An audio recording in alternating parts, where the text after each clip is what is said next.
goreng ni macam.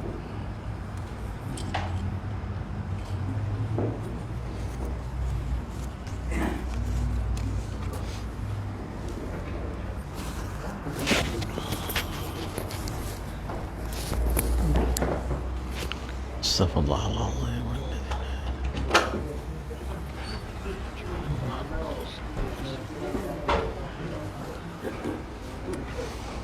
Assalamualaikum warahmatullahi wabarakatuh.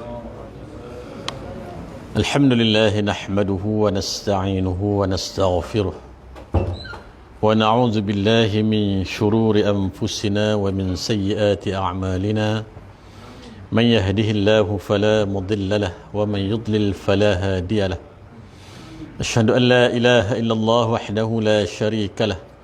Wa asyhadu anna sayyidana Muhammadan abduhu wa rasuluh. Allahumma fasalli wa sallim ala hadzal nabiyil karim wa ala alihi wa sahbihi wa zurriyyatihi ajma'in.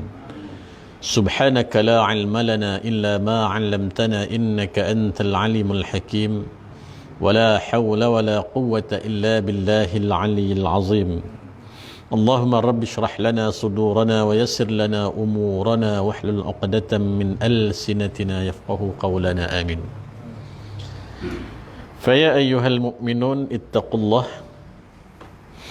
usikum wa iyaya bitaqwallah faqad fazal muttaqun. Muslimin muslimat, mukminin mukminat, sidang jamaah yang dirahmati Allah sekalian. Alhamdulillah kita diberikan kesempatan oleh Allah Subhanahu wa taala untuk sekali lagi berada di rumah Allah ini. Dan insya-Allah kita akan meneruskan pembacaan buku ataupun kitab Indahnya Hidup Bersyariat. Saya sudah pun dihadiahkan edisi terkini, edisi kemas kini lah, oleh Tok Ketua kampung kita. Dia pergi ke rumah, dia hantar yang ni supaya selari kitab yang saya pegang dengan yang tuan-tuan pegang, insya-Allah. Cuma agak confuse sikit. Yang ni dia nipis. Kan yang lama tu, yang asal tu dia tebal sikit. Walaupun tajuknya bertambah. Baik. Maknanya kita reverse sikit lah. Dah masuk bab akikah kan? Kita reverse sikit dalam bab pengurusan uri. InsyaAllah kita teruskan. Bismillahirrahmanirrahim. Pengurusan uri. Apakah uri? Dalam masyarakat Melayu, uri lah. Kan? Ada yang sebut apa? Tembuni. Betul? Tembuni. Dia semua samalah. Ada yang sebut kakak, adik lah. Apa macam-macam sebutan dalam masyarakat Melayu.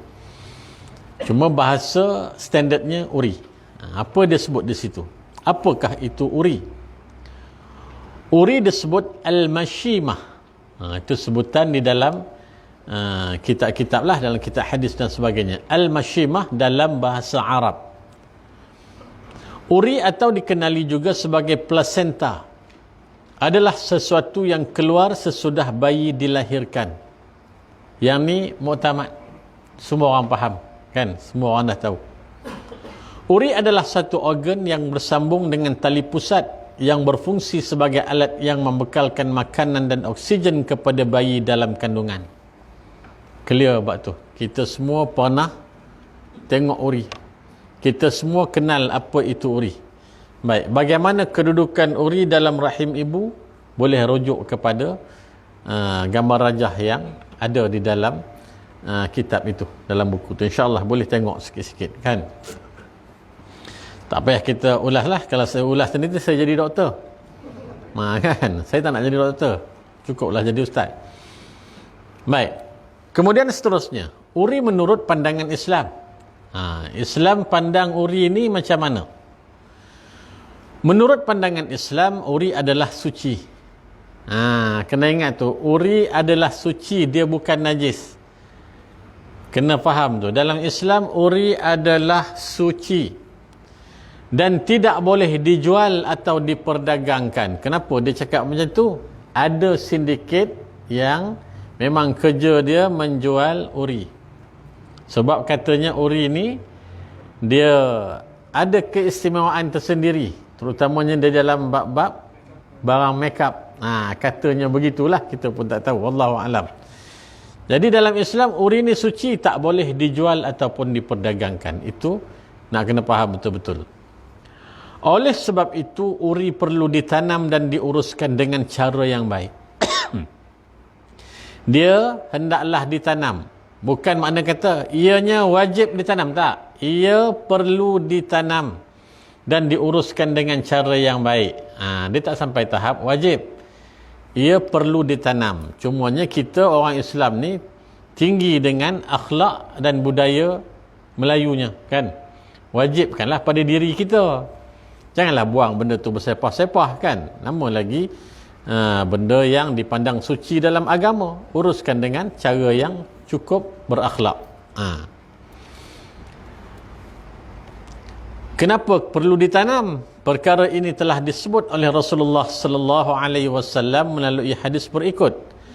An Aisyah radhiyallahu anha anna Nabiy sallallahu alaihi wasallam kana ya'muru bidafni sab'ata asya'in minal insan asy-sya'ru wal-dhufru wad-damu wal-haidah was-sinnu wal-mashimah wal-qulfah. 7 tu kan. Maksudnya diriwayatkan daripada Aisyah radhiyallahu anha ummul mukminin bahawa Nabi sallallahu alaihi wasallam telah menyuruh untuk menanam 7 perkara. Tengok tu. Nabi menyuruh, bukan Nabi mewajibkan. Nabi menyuruh untuk menanam 7 perkara daripada anggota badan manusia. Apa dia? Rambut, kuku, darah, darah haid, gigi, uri dan kulup. Baik.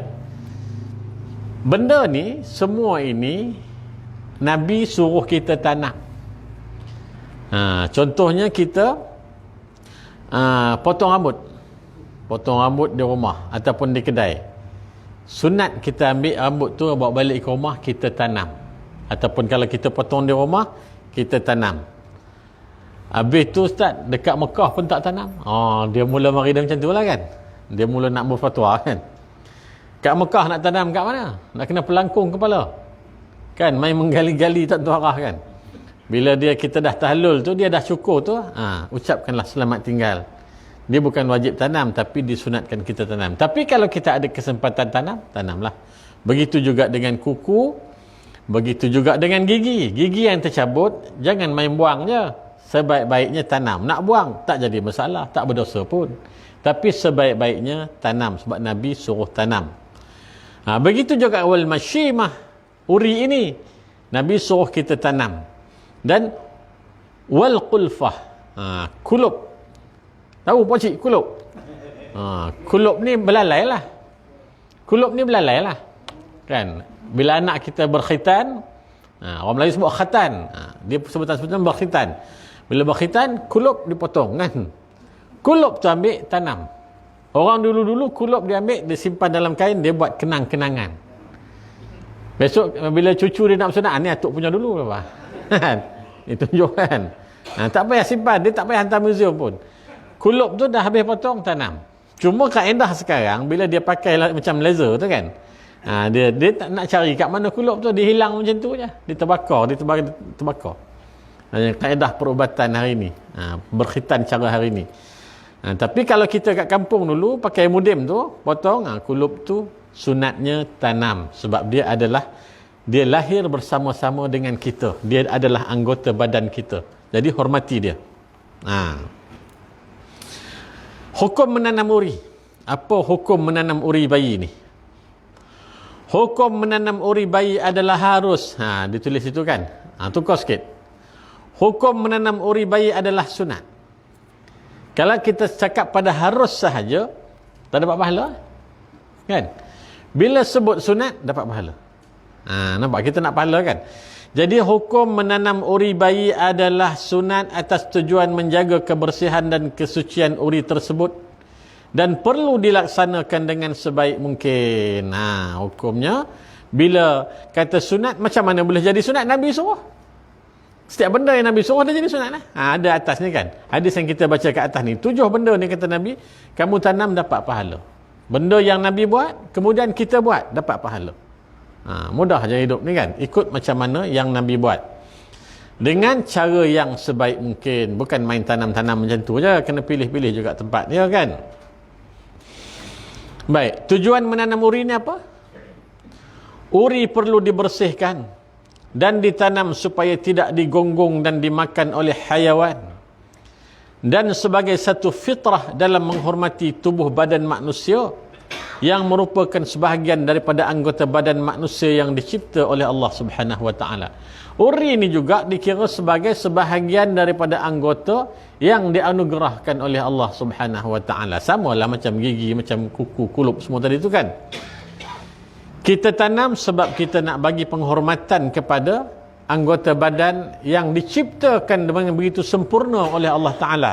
Kemudian nak mengelakkan dia daripada menjadi bahan makanan ataupun diganggu oleh binatang-binatang. Contoh anjing, kucing, biawak, babi, tak kira lah.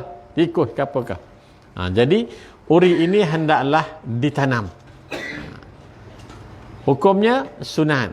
Nak tanam tempat macam mana? Carilah tempat-tempat yang bersesuaian. Kan, tempat bersesuaian. Macam kita rumah teres, kadang-kadang tak ada pun ruang untuk tanam kan. Carilah tempat-tempat yang bersesuaian. Pergilah ke mana-mana. Kalau nak tanam kat surau tanah luas kan, tanyalah pengurusi surau, tanya Pak Imam, tanya AJK, nak ambil sikit ruang hujung tu dalam satu hasta, nak tanam uri baby. Surau kata silakan, tanamlah. Kalau surau tak benar, bawa balik kampung. Kalau tak boleh juga, tak payah tanam. Jangan duk jadi benda tu satu bebanan pada kita. Tetapi ditekankan, Nabi kata tanamlah. Cari tempat yang bersesuaian. Dan jangan tempat yang tak sepatutnya. Contohnya, kita tanam uri tepi lubang jamban. Itu tak cantik. Itu tak cantik. Ataupun kita tanam uri itu tengah jalan. Tempat laluan orang. Kan menyusahkan. Cari tempat yang bersesuaian untuk ditanam. Cara membersih dan menanam uri. Yang kita tengok bawah ni. Ni bawah ni banyak orang Melayu dah buat ni. Cara membersih dia, cukup dengan sekadar uri tersebut dibasuh dengan air bersih. Cukup sekadar dibasuh dengan air bersih dan kemudiannya ditanam dengan baik agar tidak dihidu oleh binatang seperti kucing dan anjing. Basuh aja, tanam selalu. Basuh, bagi bersih. Buang dia punya darah-darah yang melekat tu kan. Korek tanah, tanam. Ada orang dia letak di dalam kain putih. Seolah-olah begitu macam nak menguruskan jenazah manusia lah. Begitu kaedahnya.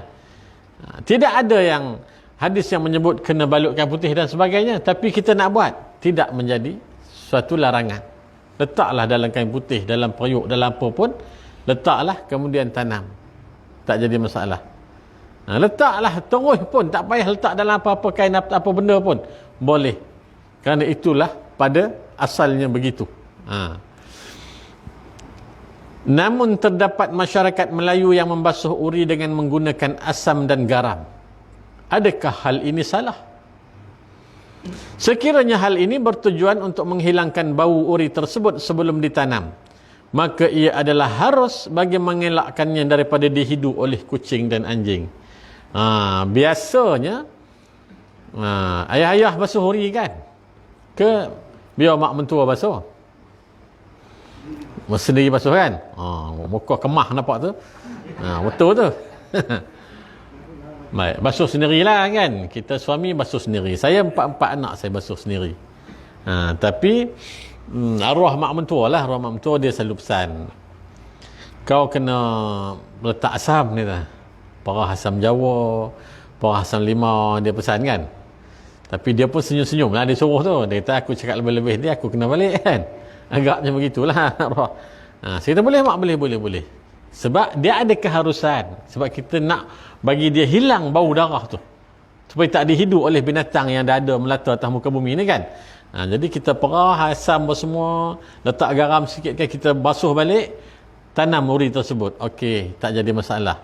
Sebab kita nak menghilangkan baunya supaya tidak menjadi mudarat pada kemudian hari. Tapi kalau kita basuh dengan asam tu, masa basuh sediakan 7 biji limau nipis. Kan dah mula dah kan. 7 biji limau nipis, 3 biji garam kasar.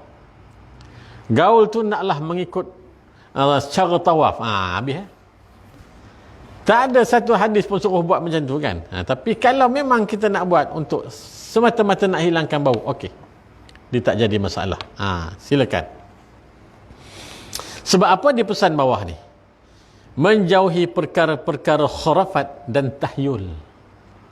Ini berlaku dalam masyarakat. Masih terdapat masyarakat Islam khususnya di Malaysia, tegak je dia bagi, khususnya di Malaysia, yang masih mengamalkan kepercayaan karut dan khurafat berkenaan uri dan cara pengurusannya. Nampak? Disebut masyarakat Melayu tebal dengan benda-benda tahyul dan khurafat ni. Sekarang ni mungkin agak berkurangan, tapi suatu ketika dulu dia begitu melekat dalam kehidupan masyarakat orang Melayu kita ni. Antara amalan yang selalu dilakukan adalah, tengok ni, kok-kok dah pernah buat dulu kan.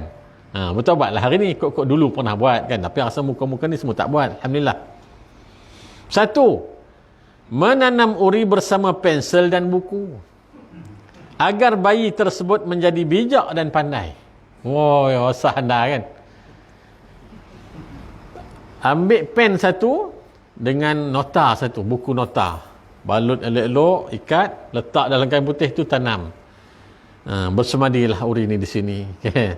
Mudah-mudahan anakku ini akan menjadi cerdik pandai. Lepas tu tak hantar budak tu ke sekolah. Sebab apa saya tak hantar anak ke sekolah? Aku dah tanam dengan pensel tadi kan. Dulu ni budak ni masa 6 tahun lepas dan dah letak pensel nota, confirm budak ni pandai.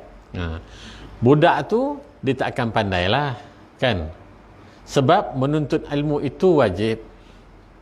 Orang Islam menuntut ilmu wajib. Bahkan manusia yang tak menuntut ilmu, dia akan ketinggalan. Jangan marah kalau anak tu tak pandai dengan alasan dulu ni. Dan ingat masa dan tanam uri kau dulu, 3 batang pensel dia letak, bukan sebatang. Tapi kau ni apa pasal bengap sangat kau sekarang ni kan? Percaya kepada pensel dengan nota tu kan. Ini perbuatan tahyul dan khurafat. Jangan buat-buat. 1. Yang kedua, menyalakan unggun api berhampiran tempat uri ditanam, kerana bimbang bayi itu akan kesejukan pada waktu malam. Setiap malam di perunnya tepi lubang tu kan, dia dah tutup tu, letaknya unggun api. Kena buat ni, kalau tak buat budak tu sojuk je lagi. Kombung perut letak, pastikan. Lepas tu tengah-tengah malam jenguk kok api tu padam kan. Kok api tu padam, hidupkan balik. Berlaku di dalam masyarakat Melayu kita. Benda ni tahyul, benda ni khurafat. Jangan buat, Allah marah. Baik, yang ketiga, menanam uri bersama duit shilling, agar suatu hari nanti anak tersebut akan menjadi kaya. Nampak tak? Buat apa tanam dengan shilling? Tanamlah dengan duit 1 juta ringgit. Sebab dia nak anak jadi kaya kan. Bila tanam dengan duit 1 juta, mudah-mudahan esok kau akan jadi jutawan. Kalau dengan duit shilling, dia tak jadi jutawan, dia jadi shillingan kan. Sampai bila dia tak kaya? Benda ni pun mengarut di dalam masyarakat kita. Tak payah buat. Kemudian yang keempat, meletakkan lilin atau pelita di kawasan uri yang ditanam dengan keyakinan supaya bayi tersebut tidak akan kembung perut pada sebelah malam atau ketika hujan. Ni lagi parah. Letak pelita, letak lilin kat keliling, tapak dia tanam uri ni tadi. Kalau tak letak ni macam kata Haji dia kan, nanti kombung perut budak ni, sian budak ni. Bila budak ni menangis kombung perut, panggil Tok Pawang. Tok Pawang datang tanya, kau tanam uri kat mana? Dia tunjuklah hujung dapur belakang rumah. Patutlah kau tak nyalakan api. Tok Pawang, kita pun jam-jam tu pergi nyalakan api kan. Percaya pun dengan Tok Pawang. Tak payah. Itu tidak ada di dalam agama. Itu perbuatan yang mengarut sahaja. Yang kelima, yang ni selalu buat ni. Meletakkan paku dan benda-benda tajam bersama uri yang ditanam bagi mengelakkan uri tersebut daripada didekati makhluk halus. Kan arwahnya pernah tanya dengan saya. Macam mak dulu-dulu dia kata letak jarum dengan. Dia tanya tu pun dia senyum lah. Dia tanya pun dia senyum. Kenal aku sekejap lagi ni kan. Agak begitulah. letak jarum 3 batang dia kata bersama dengan uri ni. Oh, saya kata rugi mak letak jarum ni. Jarum ni kita guna untuk jahit baju. Kalau letak bawah tu buat yang jarum habis kat rumah, mana nak cari jarum, mana duduk ke dalam, rugi lah. Jarum kita guna untuk jahit baju saja, tak payah letak bersama uri. Tapi masyarakat kita tebal dengan benda-benda macam ni kan, letak di dalam belanga tanah, letaklah jarum 3 batang kan, letaklah apa-apa benda lagi, tanam. Oh, lepas tu dia rasa lega, rasa selesa. Tak selesa sebenarnya, kita dah membuat sesuatu yang agama larang kita buat. Tanam macam tu je, basuh. Kata nak Abu Hasam tadi, Abu Hasam tanam, dah habis cerita. Nak balut dengan kain putih, balutlah, tak jadi masalah.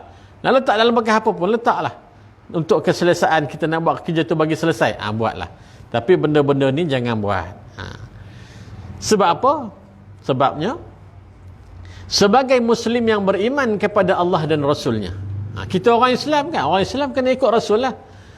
Sebagai Muslim yang beriman kepada Allah dan Rasulnya, maka kita perlulah menjauhi perkara-perkara tahyul dan khurafat yang boleh menjerumuskan kita kepada syirik terhadap Allah Subhanahu wa taala. Jangan kerana kita buat benda ni kita jatuh syirik.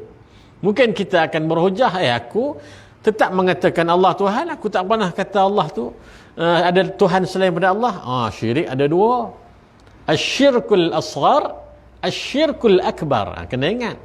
Syirik asghar, syirik akbar. Syirik kecil, syirik besar. Syirik kecil apa dia? Ni lah bendanya.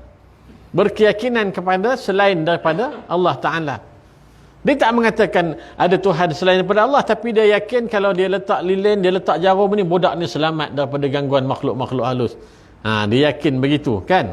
Itu tak betul. Kalau asyirkul akbar, dia kata ada Tuhan selain daripada Allah. Na'udzubillahi min zalik. Dosa yang tidak terampun selama-lamanya. Buktinya apa? Firman Allah Subhanahu wa taala, "Inna Allah la yaghfiru an yushraka bihi wa yaghfiru ma duna dzalika liman yasha.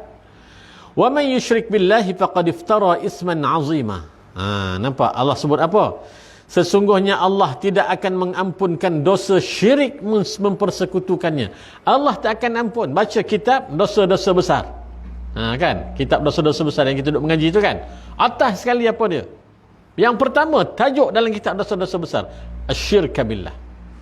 Syirik kepada Allah ni.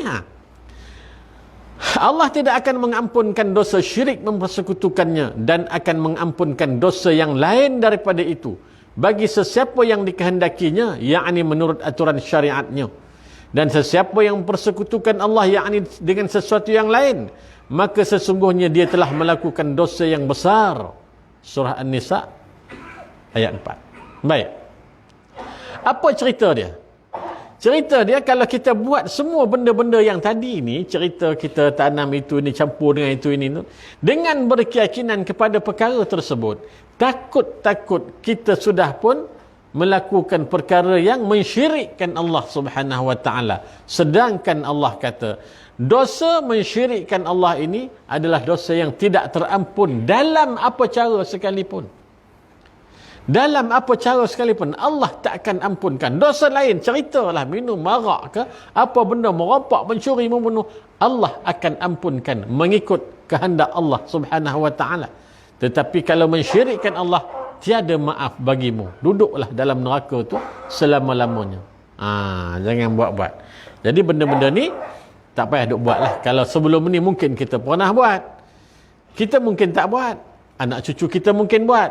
Peringatkan kepada mereka, tak payahlah sampai kepada tahap macam tu. Cerita tembuni ni, uri ni, bawa balik je ke rumah, basuh, tanam. Ataupun kalau kita tak nak bawa balik, pihak hospital nak ambil, dia nak selesai terus ke hospital, bagilah ke pihak hospital, biar dia selesaikan.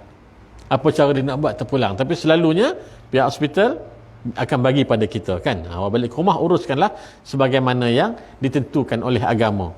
Justru lakukanlah sesuatu perkara berdasarkan ilmu dan kefahaman yang sebenar, agar kita tidak tergolong dalam golongan orang yang menyengutukan Allah Subhanahu wa taala. Ada suruh buat macam tu supaya kita tidak termasuk dalam golongan yang menyengutukan Allah. Na'udzubillah min zalik. Kena jaga betul-betul bab tu. Kemudian yang seterusnya, akikah ni nak ulang sekali lagi, bacalah balik kan. Kita dah alang-alang dah baca itu hari, sambung baliklah. Akikah dan bercukur rambut menamakan anak yang baru lahir sering dilakukan seiring dengan amalan akikah dan juga mencukur rambut bayi. Mana akikah yang dalam kitab dulu kita baca, lain sikit mana dia. Kita ikut yang ni. Dari segi bahasa, rambut yang terdapat pada anak yang baru dilahirkan. Dari segi syarak, binatang yang disembelih bagi anak yang baru dilahirkan. Itu makna akikah. Antara hadis yang memperkatakan tentang akikah ini ialah Imam Al-Bukhari meriwayatkan daripada Salman bin Amir Ad-Dabbi radhiyallahu an katanya, aku mendengar Rasulullah sallallahu alaihi wasallam bersabda, ma'al ghulam aqiqah fa ahriqu anhu daman wa amitu anhu al-adha. Maksudnya bersama bayi itu terdapat aqiqah, maka tumpahkanlah darah untuknya dan tanggalkan daripadanya perkara yang menyakitkan, yakni kekotoran dan najis. Ini antara hadis-hadis lah, banyaklah hadis lagi. Ini antara hadis-hadis yang Nabi suruh kita buat aqiqah. Terdapat juga hadis yang diriwayatkan oleh Abu Daud dan selainnya daripada Samurah radhiyallahu an katanya, Rasulullah sallallahu alaihi wasallam bersabda, al-ghulam murtahanun bi'aqiqatihi yuzbahu anhu yawm as-sabi' wa yusamma wa yukhlaqu ra'suh. Bayi itu tergadai, yakni tergantung dengan aqiqahnya. Binatang disembelih bagi pihaknya pada hari ketujuh, diberikan nama dan dicukur kepalanya. Ini biasa kita buat. Cumanya kadang-kadang tidak ada kemampuan, kan? Tidak ada kemampuan nak buat hari ketujuh itu, tidak ada kemampuan. Tunggulah hari-hari yang seterusnya ataupun tahun-tahun yang seterusnya. Katakanlah anak tu ataupun cucu kita tu sampai umur 6 tahun baru kita ada kemampuan, buatlah. Sampai umur 10 tahun baru kita ada kemampuan, buatlah. Ataupun sampai bertahun-tahun tak mampu, tak boleh buat, tak payah buat. Tapi sebaik-baiknya, sebab dia adalah sunat muakkad, sunat yang amat dituntut, kan? Jadi hari yang ketujuh tu buat. Tak boleh juga, carilah hari-hari yang mana kita ada kemampuan ataupun kesesuaian waktu dengan kelapangan waktu yang kita ada, buatlah. Para ulama mazhab Syafi'i menyatakan bahawa sunat dilakukan akikah pada hari ketujuh kelahiran. Ini dalam mazhab Syafi'i. Jika tidak mampu, maka boleh dilakukan sebelum anak mencapai usia baligh. Tak mampu, sebelum anak ni baligh, buatlah akikah. Sebelum anak ini baligh. Jika si anak telah baligh tetapi masih belum dilaksanakan akikahnya, maka tanggungjawab ibu bapa itu telah gugur dan sebaik-baiknya si anak melakukan akikah untuk dirinya. Pernah tak tuan-tuan dengar ataupun mengalami keadaan di mana tuan rumah jemput datang ke nuri? Dia kata minta Pak Imam dengan jemaah surau datang ke rumah nak buat akikah. Dia baru kahwin 2 bulan. Kita tahu dia baru kahwin 2 bulan, dia panggil ke rumah nak buat majlis akikah. Kita pun dah mula pandang sama sendiri, kan? Ni apa masalah budak ni, kan? Dia dah khabar, kan? Dulu dah cakap dah. Mulalah, kan? Sekali kita pergi akikah siapa ni? Akikah saya lah. Umur 27 baru buat akikah. Boleh atau tidak? Boleh. Bila dia dah melepasi umur akil baligh, buat akikah itu tidak tertanggung kepada ibu dan ayah. Ayah lah. Dia akan tertanggung atas bahu dia sendiri. Maknanya kalau kita ingatlah, Eden dulu ingat tak sompek akikah lah zaman Jepun main. Kena syek berapa orang, kan? Umur sekarang berapa je? Umur baru 85. Buat akikah je. Buat akikah. Sembelih kambing. Ataupun sembelih lembu, buat akikah. Orang tanya, siapa punya akikah ni? Saya punya lah. Baru teringat dulu tak buat. Tak ada masalah, boleh buat. Kan? Tapi itu memang orang tak buat lah. Jarang orang berlaku, kan? Ada berlaku, tak ada masalah pun. Cumanya sebelum dia akil baligh, buatlah akikah untuk anak ni. Itu cara dia. Apa yang Nabi anjurkan? Rasulullah sallallahu alaihi wasallam menganjurkan supaya anak lelaki diakikahkan dengan 2 ekor kambing atau seekor juga memadai, yakni kibas, biri-biri dan sebagainya yang sempurna sifat dan syarat-syaratnya, sedangkan anak perempuan memadai dia akikahkan dengan seekor kambing sahaja. Ini yang jadi konflik dalam masyarakat. Dia dapat anak lelaki, dia hanya ada seekor kambing sahaja. Nak cari seekor lagi ni dah sampai budak tu umur 3 tahun, dia tak jumpa. Bukan dia tak jumpa, dia masih belum mampu buat seekor. Apa masalah? Kan? Bukan wajib 2 ke? Nampak tak? Dia jadi hukum. Bukan wajib 2 ke?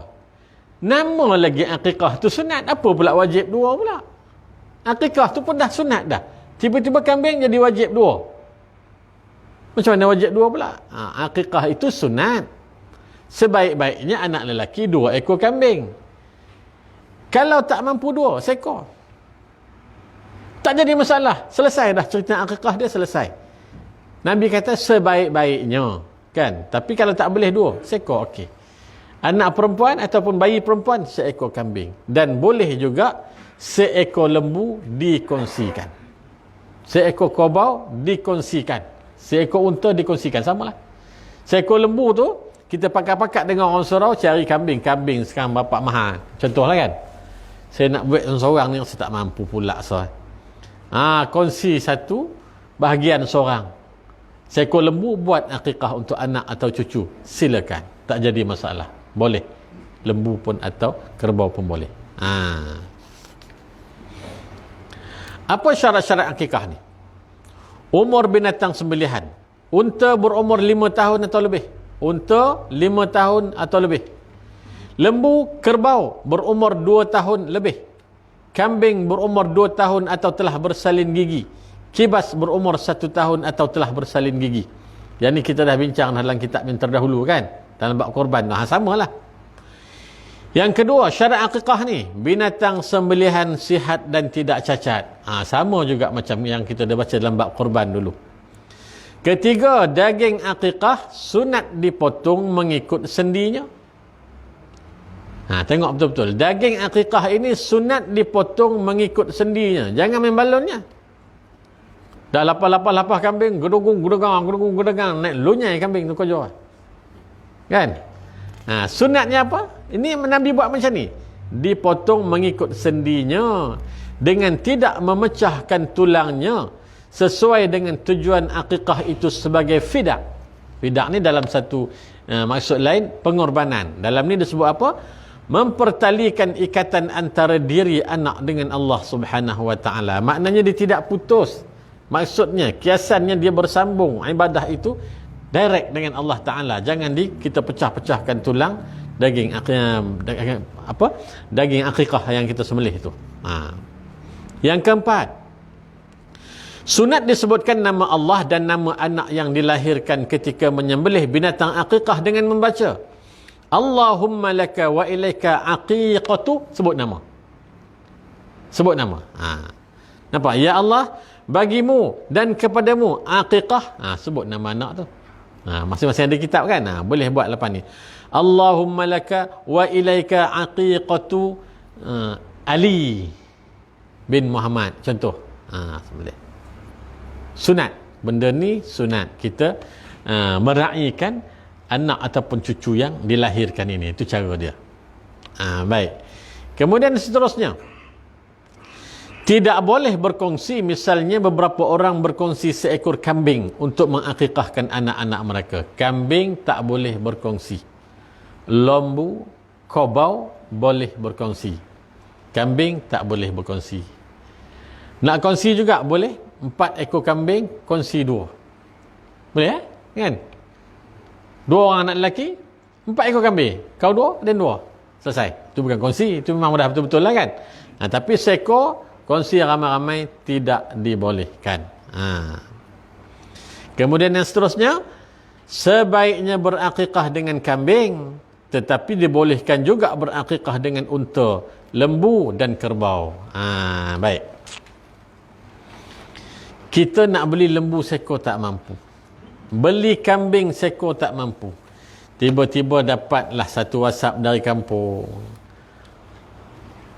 Abang Long kita kata nak buat kenduri kahwin nikahkan anak. Dia pun kata jemputlah balik kita buat kerja seminggu sebelum majlis balik. Bosan aku majlis kau ni, bosan ni kau. semoleh seekor lembu. Lembu dah boleh dia kata. Ataupun lembu yang dan bola tu dah besar dah jantan dah. Boleh buat untuk kenduri anak dia ni. Kita ingat anak kita ada seorang lagi belum akikah. Boleh tak tumpang lembu untuk kenduri kahwin tu? Boleh. Kena ada akad dengan tuan kenduri. Akad macam mana? Kita akad sebahagian daripada lembu ini kita beli untuk akikah anak kita. Kita bayar dekat dia dengan harga sebahagian lembu itu. Lembu tu memang sembelih untuk kenduri kan, tapi kita niat akikah untuk anak kita, kita jumpa dengan tuan kenduri, bayar kat dia, katakanlah dia kata sebahagian 500, kita bayar kat dia 500, maka selesailah kerja akikah anak ataupun cucu kita. Boleh buat macam tu. Dalam masyarakat Melayu dulu banyak dia buat benda-benda macam ni. Bila ada kenduri kahwinnya, ramai orang kampung datang, yang nak masuk share untuk akikah, dia bayarlah kat tuan kenduri, tak jadi masalah, dibolehkan. Baik. Hukum daging akikah. Daging binatang yang disembelih untuk akikah adalah sunat dibuat jamuan untuk juadah orang-orang miskin, ahli keluarga, jiran tetangga dan saudara mara terdekat. Hukum makan daging akikah. Yang ni banyak persoalan kan. Ibu dan ayah boleh tak makan daging akikah? Banyak selalu jadi konflik dalam masyarakat kan. Boleh atau tidak ibu dan ayah makan daging akikah anak dia yang dia buat ni? Hukumnya tidak boleh. Menung nampak? Tidak boleh seandainya dia menterdarah lelaki bini, orang lain dia tak bagi.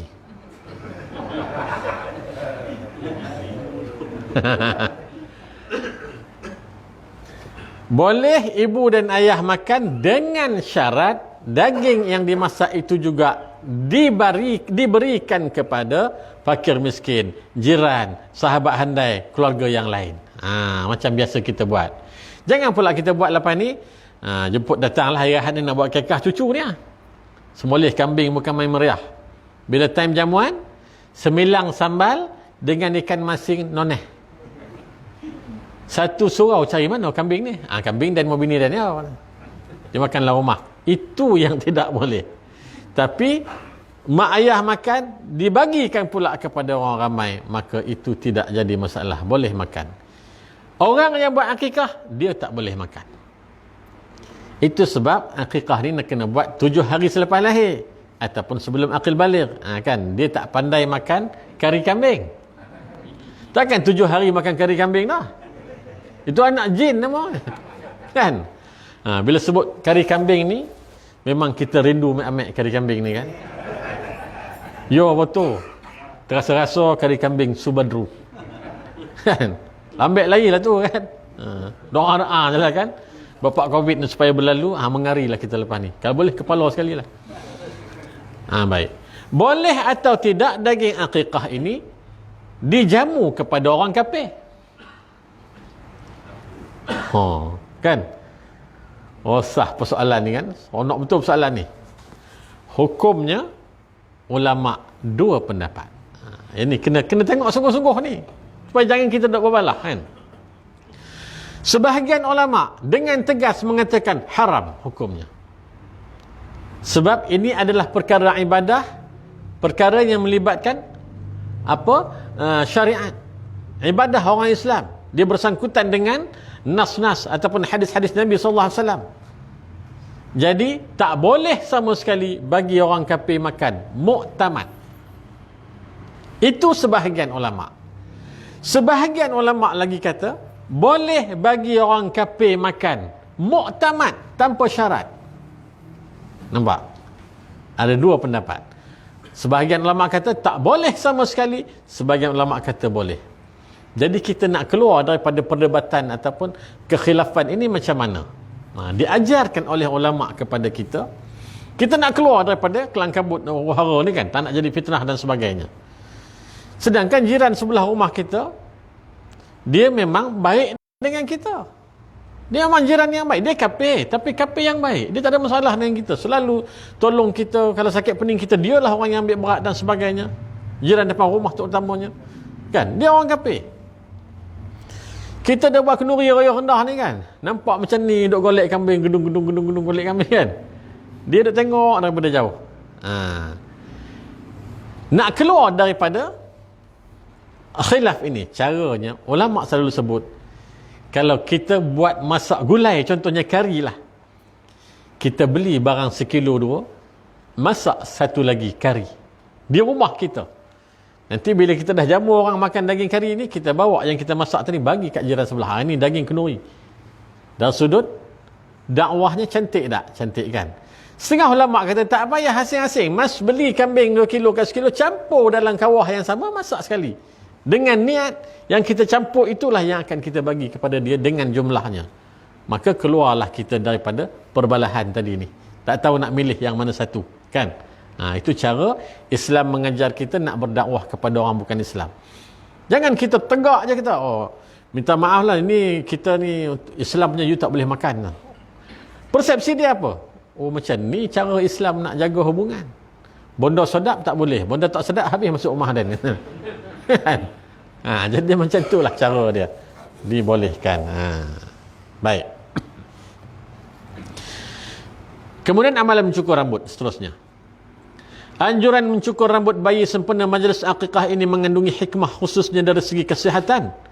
Menurut Ibn Qayyim Al-Jauziyah, amalan ini akan meningkatkan tahap kesihatan anak tadi, membuka selaput kepala dan mempertajamkan daya penglihatan, pendengaran dan deria hidup. Bukan saja-saja cukur. Bayi ini cukur, kata Ibn Jauzi, untuk meningkatkan tahap kesihatan anak tu. Buka selaput kepala dia, mempertajamkan daya ingatan, mempertajamkan daya penglihatan, pendengaran dan deria bau. Anak ni. Jadi itu adalah amalan bercukur rambut. Kemudian dia sebut kat sini, bila bercukur rambutnya memang kita berakikah, itu biasa kan. Apa hikmah berakikah ini? Dia ada 1, 2, 3, 4, 5, 6. Ada 6 hikmah berakikah ini. Kita teruskan sampai pukul 9 insya-Allah malam ni. Tapi kalau tuan-tuan bersedia untuk bayar 1,000, kalau belum bersedia, maka berhentilah di sini. InsyaAllah kita akan sambung pada minggu yang ketiga insyaAllah. Hikmah berakikah. Cukup sekadar itu. Aqulu qawli hadza wa astaghfirullahal azim li wa lakum. Assalamualaikum warahmatullahi wabarakatuh.